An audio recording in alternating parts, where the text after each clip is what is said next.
These are the new castors that I got in, and they're really cool.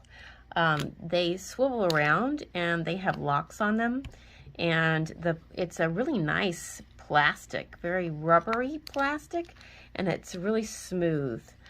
They came individually packaged in plastic along with these screws, and I'm assuming these are extra washers, and it came with its own little screwdriver.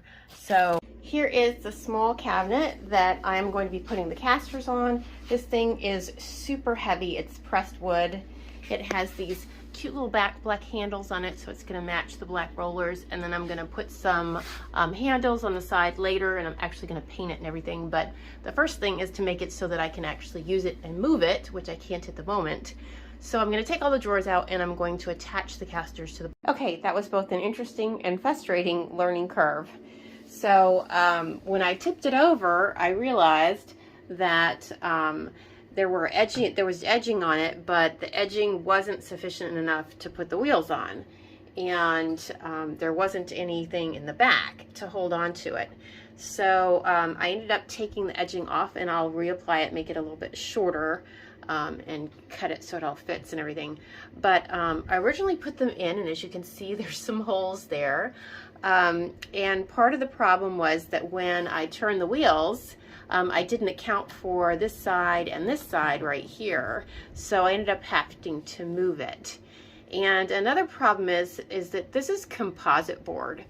Actually, I think this bottom part looks like cedar. The outside was composite board, and the screws that came with these castors wouldn't go through the cedar. Even though I was obviously drilling the holes first, it wouldn't go through. I do have a whole bunch of house making supplies, and so I did have on hand some wood screws that I was able to use.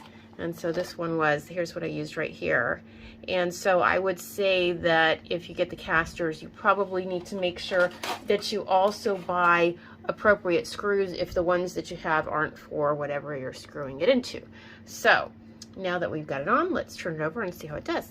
One other thing, I did use an electric drill here, and it does have a bit on it for screwing things in, but I did end up needing the screwdriver that came with it in order to get some of the pieces in a little bit, you know, because of moving around the cast.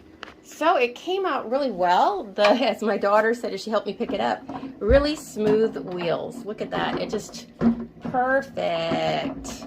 Now all I have to do is put the rest of it together.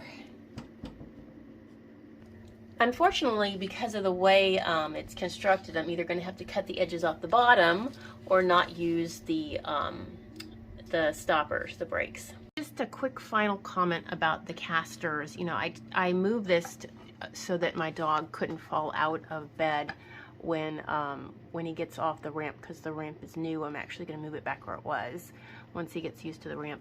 And I tried to put my hands under there and lock the castors, but it requires more pressure than I could put on it from that angle.